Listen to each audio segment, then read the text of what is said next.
मेरे प्यारे बच्चों, welcome to my channel exotic chemistry. जैसे कि अब आपके एग्जाम्स में बहुत कम दिन बचे हैं और हमारा मिशन क्या है, 25 ऑन 25 इन केमिस्ट्री। मींस आपको ऑलरेडी ये बात पता होगी कि हमारा जो केमिस्ट्री क्लास 10th साइंस का पेपर है वो 3 पार्ट में डिवाइडेड है, फिजिक्स, केमिस्ट्री एंड बायोलॉजी। तो हमारा जो सेक्शन ए है वो बायोलॉजी है जो कि 30 मार्क्स का आएगा। सेक्शन बी जो केमिस्ट्री है वो आपका 25 मार्क्स का आएगा और जो सेक्शन सी फिजिक्स है वो भी 25 मार्क्स का आएगा। तो क्यों ना हम एक एक पार्ट को उठाएं और हम एक मिशन रखें कि हम केमिस्ट्री में फुल 25 ऑन 25 स्कोर कर सकें। देखिए बच्चों, मेरे डेली एक एक वीडियो रिलीज होगी क्लास 10th केमिस्ट्री की, जिसमें मैं आपको पूरा chapter with in 15 minutes cover up कराऊंगी। तो मेक श्योर कि आप मेरे एक भी वीडियो को मिस ना करें। And if you have any sort of doubt, अगर आपको कोई भी डाउट हो तो कमेंट सेक्शन में आप अपने क्वेरीज ले सकते हैं और मैं उसको आंसर करने की पूरी कोशिश करूंगी। तो टाइम नहीं वेस्ट करते हुए, क्योंकि हम we are running short of time बहुत कम है, तो 25 ऑफ फैब हमारा साइंस का पेपर है। तो उसके लिए हम अभी से डेली अगर 15 मिनट भी एक एक चैप्टर रिवाइज करेंगे तो हमारे लिए पेपर वाले दिन करना बहुत इजी होगा। तो चलिए हम स्टार्ट करते हैं। सेकेंड हाईएस्ट वेटेज जो चैप्टर का है केमिस्ट्री का वो है कार्बन एंड इट्स कंपाउंड। सबसे ज्यादा जो वेटेज आती है वो आती है मेटल्स एंड नॉन मेटल्स की, then carbon and its compound. आपको पता है कि हमारे पास 4 चैप्टर हैं केमिस्ट्री के, chemical equations and reactions, then acid basis and salt, metals and non metals and carbon and its compound. तो आज मैं पीछे से स्टार्ट करूंगी, means chapter number 4 of chemistry से स्टार्ट करती हूँ, कार्बन एंड इट्स कंपाउंड। तो देखिए बेटा, इस चैप्टर में ना पूछने को बहुत कुछ है, जो कुछ ऐसे टॉपिक्स हैं जो नॉर्मली आपसे पूछे ही जाते हैं। आप चाहें इस चैप्टर में हर साल आप जब पेपर उठाएंगे, पीवाईक्यू देखिए पीछे के, तो आपको पता चलेगा कि इस चैप्टर में कुछ ऐसे टॉपिक्स हैं जो रिपीटेड होते ही रहते हैं हर साल। And what are those topics? I am telling you those topics. सबसे पहला टॉपिक जो इस चैप्टर से रिपीट होता है वो है हमारा एस्ट्रिफिकेशन, जो सबसे ज्यादा वेटेज रखता है। देन जो नॉर्मली 5 मार्कर में पूछता है, कई बार तो वो डायरेक्ट क्वेश्चन बोल देगा, कई बार कंपाउंड ए और कंपाउंड बी के फॉर्म में पूछा जाता है, वो मैं अभी आपको चैप्टर में बताऊंगी। देन इसके जो और फर्दर क्वेश्चंस आते हैं वो आते हैं आपके जो केमिकल रिएक्शंस है, dehydration of alcohol, oxidation, then hydrogenation, then substitution reaction, and then further saponification. Rest alkane alkene alkyne में से पूछ लेता है, आइसोमर्स पूछ लेते हैं, देन ये unique property of carbon compound पूछ लेते हैं, जैसे टेट्रावेलेंसी हो गई, जैसे हमारा कैटिनेशन हो गया, या फिर होमोलोगस सीरीज हो गए। And last but not the least are the functional groups, जो हमारे सिलेबस का बहुत इंपॉर्टेंट पार्ट होता है। तो let's start the chapter carbon and its compound. आपको मैं रिकैप दे रही हूँ, मैं बहुत ज्यादा डीप में नहीं जाऊंगी। तो मैं आपको ब्रीफिंग हर एक टॉपिक की देती जा रही हूँ, सो दैट कि फ्यूचर में भी अगर आप इस 15 मिनट्स की वीडियो को देखते हो तो आपके लिए ज्यादा मुश्किल नहीं होगा। Let's start with that. Carbon आपको, जैसे कि आपको पता है, कार्बन का एटॉमिक नंबर 6, ईसी अगर हम करें तो इसका 2 और 4, जिसे हमने स्टार्ट किया है। कार्बन का अगर हम बात करें कि कार्बन की वैलेंसी कितनी है, तो नॉर्मली हम इस कार्बन की वैलेंसी को 4 बोलते हैं। अब आप बोलोगे कि कार्बन एक ऐसा नॉन मेटल है which is having the valency 4। अब carbon neither loose electron and carbon neither gain electron but it can share the electron. Fine, but ऐसा क्यों होता है? अगर अपने कार्बन इलेक्ट्रॉन्स को लूज करता है, ऑब्वियस सी बात है, उसको नोबल गैस कॉन्फ़िगरेशन अटेन करने के लिए उसको 4 इलेक्ट्रॉन्स को लूज करना पड़ेगा। नियरेस्ट नोबल गैस कौन सी बनेगी इसके लिए? हीलियम। तो कार्बन अगर अपने 4 इलेक्ट्रॉन को लूज करता है तो ट्रेमेंडस अमाउंट ऑफ एनर्जी रिलीज होती है। लेकिन अगर कार्बन 4 इलेक्ट्रॉन को गेन करता है तो उसके जो न्यूक्लियस है उसके पास we are already having how many protons? 6 proton. But अगर वो 4 और इलेक्ट्रॉन्स को एक्सेप्ट कर लेगा तो न्यूक्लियस के पास वो स्पेस नहीं होगी। मतलब तब हमारे पास क्या हो जाएगा? 4 and 2 6 proton but 10 electrons, which is not possible. Fine. So carbon has that unique property of sharing the electrons. जब हम किसी भी कंपाउंड को देखते हैं कि वो बॉन्ड बनाता है by sharing of electrons, then that form is called that bond is called the covalent bond. Fine. तो carbon has a unique property that it forms the covalent bond. Fine. अब हम इसको फर्दर कंटिन्यू करते हैं कि जो हमारा NCERT में फर्दर टॉपिक्स हैं, single, double and the triple bond. अब ये सारे बॉन्ड्स क्या डिपिक्ट करते हैं, what is single bond, what is double bond and what is triple bond. अगर हम एक इलेक्ट्रॉन की शेयरिंग करते हैं तो it is called the single bond, अगर हम 2 इलेक्ट्रॉन की शेयरिंग करते हैं तो it is called the double bond, but अगर हम 3 इलेक्ट्रॉन की शेयरिंग करते हैं तो we forms the triple bond. जैसे hydrogen, fine, so it is after sharing 1 electrons from its neighboring atom it forms the single bond, same with this। तो यहाँ पे अगर एक एक इलेक्ट्रॉन की शेयरिंग हो जाती है दोनों की तो normally it forms the single covalent bond. Oxygen के केस में क्या होगा, we have total 6 electron in its valence shell oxygen atom में, तो अगर हमारे पास 2 इलेक्ट्रॉन की शेयरिंग हो जाती है तो वी को form it as a double bond. So oxygen के पास डबल बॉन्ड होता है। नाइट्रोजन में क्या सीन होता है बेटा, नाइट्रोजन में वैलेंस इलेक्ट्रॉन्स होते हैं हमारे 5, so by sharing the 3 electrons nitrogen attain the noble gas configuration. So nitrogen के पास भी ये टेंडेंसी है ट्रिपल बॉन्ड के फॉर्मेशन की, तो O2 N2 और H2, फाइन। अब हम इसके आगे फर्दर कंटिन्यू करते हैं। कार्बन की यूनिक प्रॉपर्टी है 2, जिससे वो लॉन्ग चेन कंपाउंड का फॉर्मेशन करता है। कार्बन इतने सारे कंपाउंड्स क्यों बनाता है, because of its unique property of catenation, जिसके कहते हैं versatile nature of carbon, catenation and tetravalency. Tetravalency what is called catenation, ये क्वेश्चंस नॉर्मली बहुत ज्यादा पूछे जाते हैं। ये कई बार आपका 1 मार्कर क्वेश्चन, मतलब अगर आपका जो क्वेश्चन है वो 3 मार्कर है तो उसमें एक क्वेश्चन ये भी आ सकता है व्हाट इज कैटिनेशन और व्हाट इज टेट्रावैलेंसी। कैटिनेशन क्या होता है, the ability of a carbon to form a straight chain compound, fine, is called catenation, large number of compounds, n number of carbon atoms combined together, fine। tetravalency में क्या होता है, because carbon has a valence electrons 4, so by sharing the electrons it normally forms large number of compounds, so carbon has a unique property of catenation as well as tetravalency। moving further is the next topic that we have is hydrocarbon। What is hydrocarbon? The compounds that are made up of carbon and hydrogen. No, then further we have the hydrocarbons में we have 2 categories, that one is the saturated hydrocarbon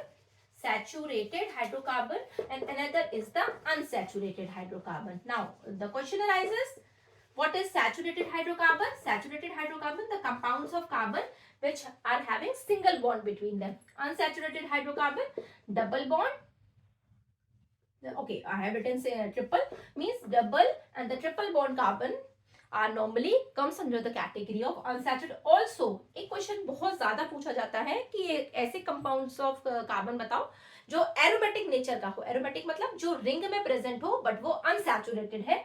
your answer is benzene. बेटा ये question बहुत आता है and it's formula is C6H6। ये हमारा unsaturated में आएगा, रिंग स्ट्रक्चर आएगा जिसके पास अल्टरनेट सिंगल और डबल बॉन्ड प्रेजेंट होते हैं। ठीक है, तो saturated hydrocarbon normally Burns with a non सूटी flame, but unsaturated hydrocarbons Burns with a सूटी फ्लेम। नॉर्मली ये क्लीन फ्लेम देता है। जैसे इसका अगर हम सैचुरेटेड हाइड्रोकार्बन की बात करें, द बेस्ट एग्जांपल जो हम नॉर्मली यूज करते हैं दैट इज CH4, जो नॉर्मली यूज होता है हमारा CNG में। ठीक है, तो सैचुरेटेड और अनसैचुरेटेड मैंने बता दिया। अब इसको यूज करते हुए हम इसको 3 कैटेगरी में वो डिफरेंशिएट करते हैं, सिंगल, डबल और ट्रिपल। सिंगल बॉन्ड में एल्केन, डबल में we have alkene and triple में we have alkyne. Fine, alkane में कार्बन और कार्बन के बीच में सिंगल बॉन्ड, एल्कीन में कार्बन और कार्बन के बीच में डबल बॉन्ड एंड एल्काइन में कार्बन और कार्बन के बीच में ट्रिपल बॉन्ड। फाइन, तो हमारा अगर एल्केन की बात करें, general formula CnH2n+2, alkene CnH2n and alkyne CnH2n-2। ठीक है, ये बहुत अच्छी ट्रिक है इसको लर्न करने की। सबसे पहले A आता है तो प्लस करना होगा +2, देन उसके बाद E तो हम नॉर्मली डबल करेंगे एंड लास्ट में आता है I तो हम उसमें माइनस करेंगे। तब ये आपके लिए है कि आप इसको कैसे रिकॉल करते हो, किस तरह के क्वेश्चंस आते हैं इसमें। आपको मिक्स मैच करके दे देंगे कि आपके पास CH4 है, देन C2H2 है, देन C5H10 है, और मतलब ऐसे n numbers of 7 to 8 hydrocarbons का ग्रुप बना देंगे, ठीक है। और उसमें आपको बोलेंगे कि आप इसमें आइडेंटिफाई करो which is alkane, which is alkene and which is alkyne. तो if you are well aware with the formulas ना, then you are able to differentiate alkane, alkene and alkyne. अब आपको पता है हम कौन कौन से बोलते हैं, अगर मिथ होगा तो कार्बन 1 होगा, इथ होगा तो कार्बन 2 होगा। तो मैं इसको बहुत डीप में नहीं जा रही हूँ, बिकॉज बच्चों मुझे लगता है ये आप ऑलरेडी पहले कर चुके होंगे, ठीक है। तो वैसे अगर आप मिथेन, इथेन, प्रोपेन, और अगर हमारा एल्केन है, एक चीज बहुत इंपॉर्टेंट है कि अगर आपका एल्केन है तो उसके लिए हम सफिक्स एन यूज करेंगे। अगर हमारे पास एल्कीन है तो उसके लिए हम सफिक्स, सफिक्स मतलब जो चीज आप बाद में लगाते हो। जैसे अगर सपोज करो मेरे पास है C3H6, fine, just double the number of carbon atom, तो 3 कार्बन के लिए हम प्रोप यूज करते हैं। And for the suffix what we are using is ene, propene. अगर हमारे पास, अगर मैं इसकी बात करूं तो डबल -2, तो C3H4 दैट बिकम्स एल्काइन। तो सफिक्स आप यूज कर रहे हो YNE, 3 के लिए हमारा प्रोप, तो ये प्रोप और ये आइन बन गया। तो ऐसे आप सफिक्स के फॉर्म में इन पर्टिकुलर हाइड्रोकार्बन्स को भी डिफरेंशिएट कर सकते हो, ठीक है। उसके बाद है हमारा नेक्स्ट टॉपिक आइसोमर्स। आइसोमर्स भी बहुत इंपॉर्टेंट रोल प्ले करते हैं। 3 मार्कर क्वेश्चन नॉर्मली बनता है आइसोमर्स पर कि व्हाट आर आइसोमर्स। अब जैसे बेटा अगर हम आइसोमर्स की बात करें कि कार्बन के कंपाउंड्स होते हैं which is having same structural formula, जिसका स्ट्रक्चरल फॉर्मूला तो सेम होगा, ठीक है, same structural formula, but molecular formula, sorry, compounds of carbon having the same molecular formula but different structural formula, जिसका molecular formula having the same, fine, have same molecular formula but have different structural formula. For example, अगर मैं आपको बात करूं propane की, what is the formula for the propane? It will become ANE, it is having the single bond, so it will become C5H12. अब बच्चे normally क्या है कि जैसे हम 3 लोग हैं एक घर में और मैंने आपको 50 ब्रिक्स दे दिया और मैंने हर 3 लोगों को ये टास्क दिया कि इस 50 ब्रिक्स से आपको एक छोटा सा कह सकते हो बॉक्स बनाना है या कुछ भी XYZ, 50 ब्रिक्स से आपको एक छोटा सा घर बनाना है, ठीक है ना। तो किसी बच्चे ने तो उसको लॉन्ग चेन में 10 ब्रिक्स रख दिए, किसी ने 5 रखे उसके ऊपर 5 रख दिए, किसी ने 3 रखे 2 रख दिए, तो हमारे पास टोटल ब्रिक्स कितनी है 50, बट उसको बनाने का जो तरीका है वो क्या है, वो डिफरेंट है। तो ऐसे ही यहाँ पे भी होगा, जैसे C5H12 है ना, तो उसको हम कितनी तरह से बना सकते हैं। नॉर्मली जो C5H12 है ये हमारे इसके 3 आइसोमर्स होते हैं। पहला तो हो गया हमारा एन पेंटेन, एन पेंटेन मतलब जिसको हम नॉर्मल पेंटेन के फॉर्म में, नॉर्मल पेंटेन स्ट्रेट चेन में हमारे 5 कार्बन होंगे और वो हमारा पेंटेन बन जाएगा, ठीक है। बाकी इसमें सारे हमारे हाइड्रोजन अटैच होंगे तो ये बन जाएगा हमारा एन पेंटेन। दूसरा जो बनेगा वो होगा हमारा, इस मिथाइल ग्रुप को हम नंबर ऑफ 2 कार्बन पे रख देंगे। अगर हम इसको काउंट करें ना तो हमारे पास टोटल 12 हाइड्रोजन और 5 कार्बन ही होंगे, तो ये हमारा बन जाएगा आइसोपेंटेन, आइसोपेंटेन, ठीक है। उसके बाद एक कंडीशन हम इसमें और ला सकते हैं, हम इसको कंटिन्यू करने के लिए हम क्या कर सकते हैं, इसको हम 3 चेन में और ला सकते हैं, स्ट्रेट चेन में 3, और ये बन जाएगा हमारा नियोपेंटेन, ठीक है। एनपेंटेन, आइसोपेंटेन, नियोपेंटेन, ये जनरली इसके कॉमन नेम्स होते हैं। लेकिन अगर हम आईयूपैक नेम की बात करें तो एनपेंटेन, आइसोपेंटेन में 2 मिथाइल ब्यूटेन, एंड अगर हम नियोपेंटेन की बात करें तो 2,2 डाइमिथाइल, और ये बन जाएगा हमारा प्रोपेन मॉलिक्यूल, ठीक है। तो ये भी एक बहुत इंपॉर्टेंट क्वेश्चन है जो कि नॉर्मली पेपर में पूछा जा सकता है, ठीक है। फर्दर हम कंटिन्यू करते हैं। हम इसका हमारा जो नेक्स्ट टॉपिक होगा वो है हमारा फंक्शनल ग्रुप। फंक्शनल ग्रुप की अगर हम बात करें, फंक्शनल ग्रुप हमारे पास कितने तरह के होंगे। फंक्शनल ग्रुप होगा हमारे पास नंबर 1 में, अगर हमारे पास एक कैटेगरी थी एल्कोहल की, देन हमारे पास कैटेगरी थी एल्डिहाइड की, देन हमारे पास कैटेगरी थी कीटोन की, और देन हमारे पास कैटेगरी थी कार्बोक्सिलिक एसिड की। ये 5 जो कंसेप्ट है ना, मतलब ये 4 हाइड्रोकार्बन्स और 2 हेटेरो एटम्स भी हैं जो नॉर्मली काफी सारे पेपर्स में आते हैं इन टर्म्स ऑफ कि आप ना स्ट्रक्चर बना दो प्रोपेनोन का, या सिंपलेस्ट कीटोन का नाम बता दो, या फिर ड्रॉ द स्ट्रक्चर, आपको स्ट्रक्चर मिलेगा और उससे आप आइडेंटिफाई करा दो फंक्शनल ग्रुप का। तो नॉर्मली क्या है, एल्कोहल की बात करें तो इसका जो फंक्शनल ग्रुप होगा OH, और इसका जो सफिक्स होगा वो ओल हो गया। एल्डिहाइड CHO, ठीक है, इसका जो सफिक्स है वो अल हो गया। कीटोन ये हमारा डबल बॉन्ड O, और इसका जो सफिक्स हो गया वो ओन हो गया। और carboxylic acid double bond O और OH, और इसका जो सफिक्स हो गया वो हो गया हमारा ओइक एसिड।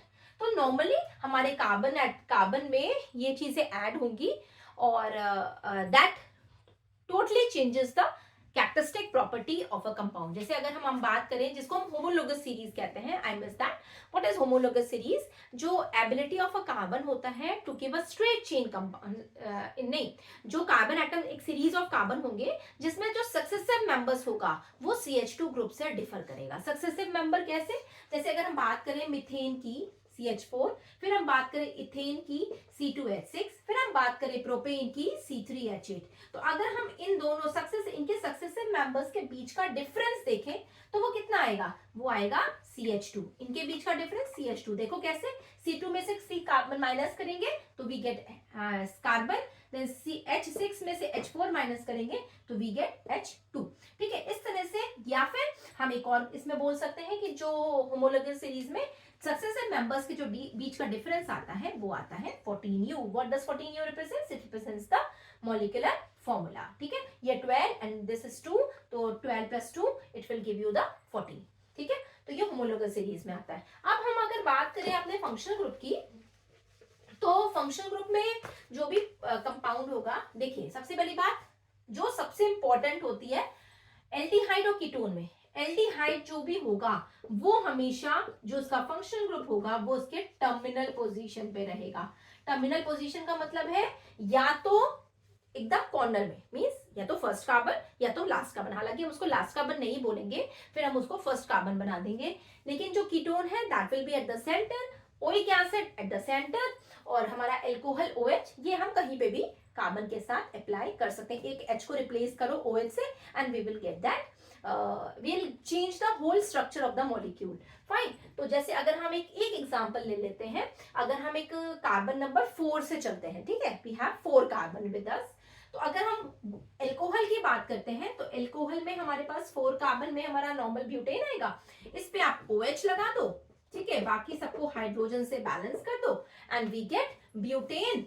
अगर हम बात करें तो अगर ये हमारे पास OH नहीं होता तो ये ब्यूटेन बनता, बट यहाँ पे हमारा OH है as a functional group, suffix क्या होगा? ओल, तो ब्यूटेनोल।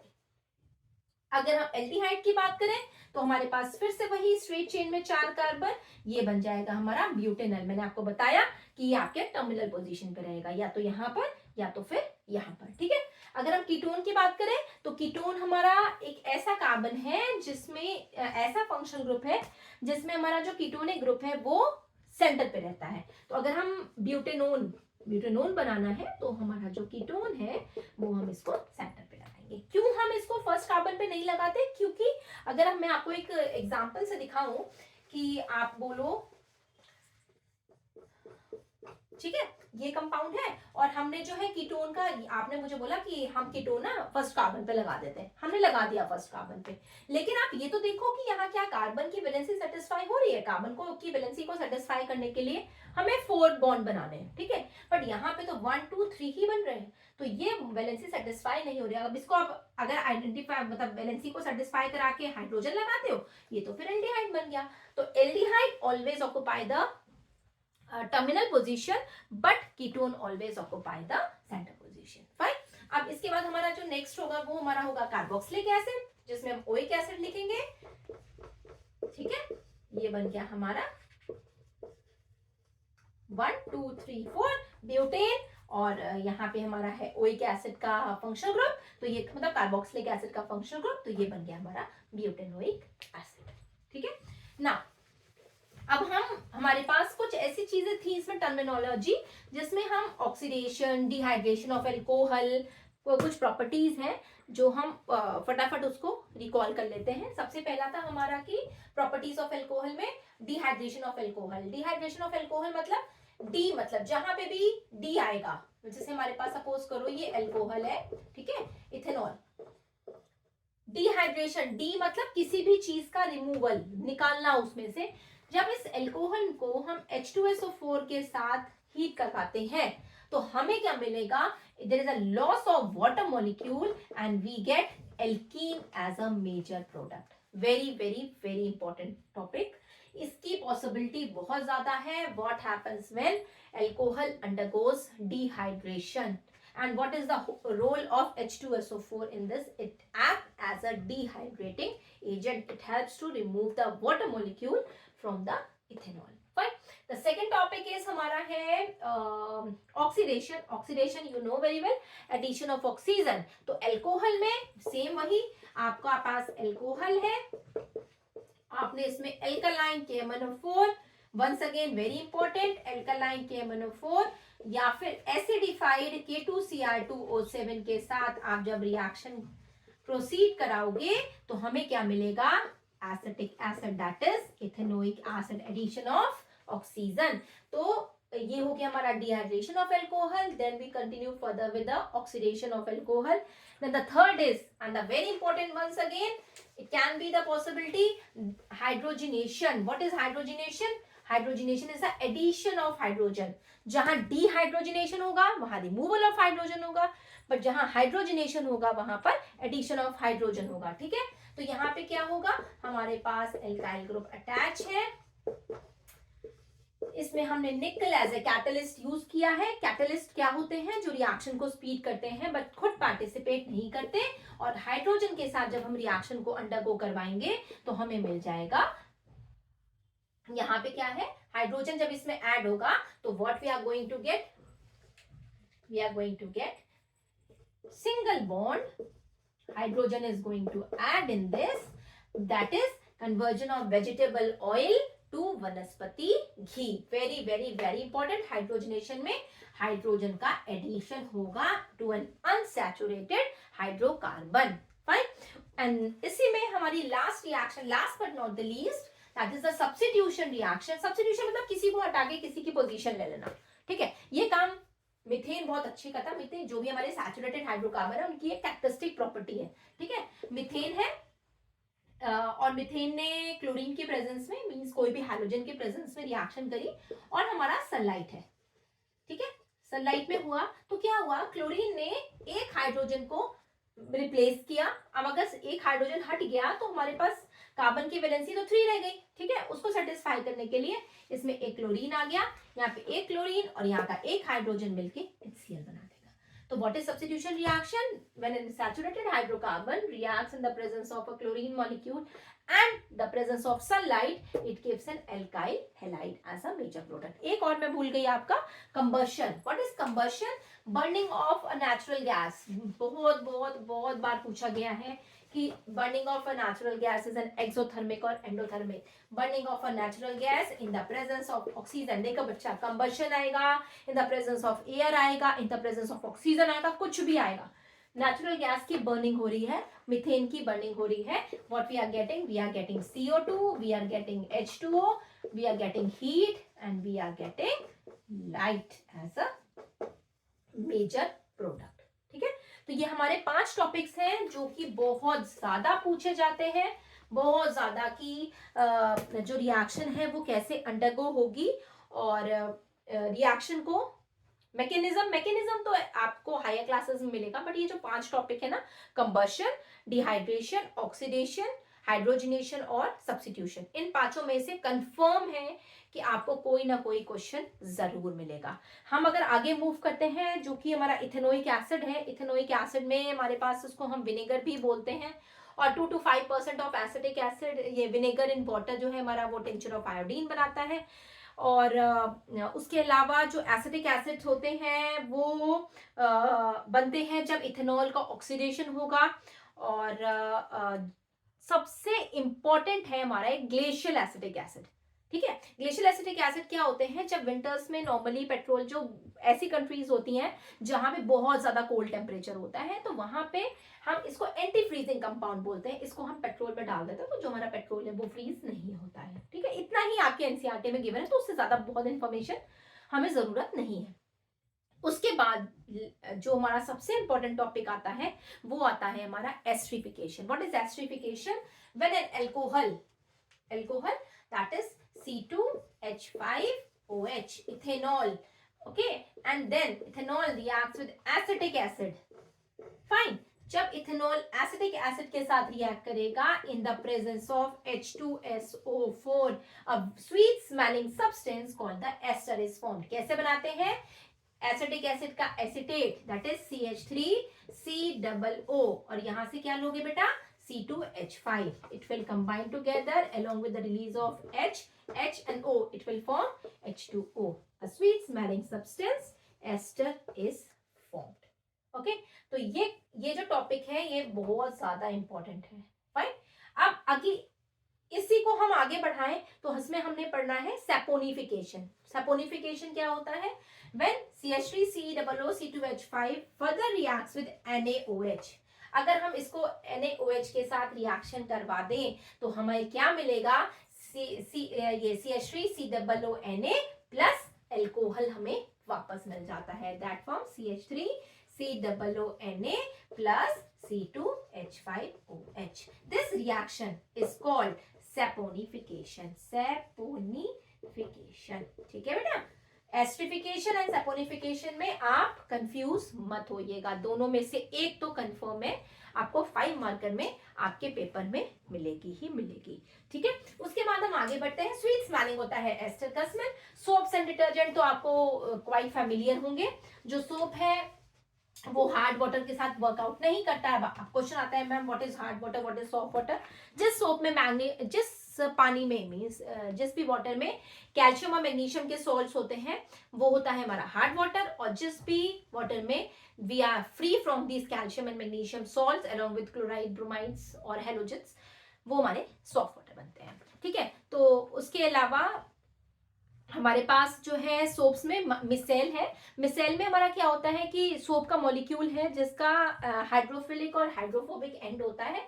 ये हमारा कुछ इस तरह से मिसेल बनता है, और इसमें हमारा जो टेल पोर्शन होगा, ठीक है, जो इसमें हमारा टेल पोर्शन होता है वो नॉर्मली वाटर को हेट करेगा बट ऑयल को लव करता था। ठीक है ना? लेकिन अब हुआ क्या कि जब आपने कोई भी, अभी हमने एक बकेट लिया, उसमें हमने एक ऑयली क्लोथ डाल दिया, और क्लोथ डालने पर हमारे पास ऑयली क्लोथ होगा, मतलब डस्ट है जो भी, तो जो डस्ट पार्टिकल है ना वो क्या करते हैं नॉर्मली, वो डस्ट पार्टिकल क्लोथ डिटर्जेंट क्या करेगा, इस डस्ट पार्टिकल को एक अपनी तरफ, क्योंकि ये जो हमारा टेल पोर्शन है ना ये वाटर को हेट कर रहा है लेकिन ऑयल को लव करता है, तो ये क्या करेगा, ये यहाँ पे ना ऑयल को क्लस्टर के फॉर्म में उसको ना ट्रैप कर लेता है। जैसे ही वो उसको ट्रैप करेगा हम इसको नॉर्मल रिंसिंग करते रहेंगे। मीन्स जो आपका ये वाला पोर्शन है, मीन्स आपका हेड पोर्शन है, ये वाटर लविंग हो गया, तो ये वाटर के पास चला गया, लेकिन जो आपका टेल पोर्शन है ये ऑयल को लव कर रहा है।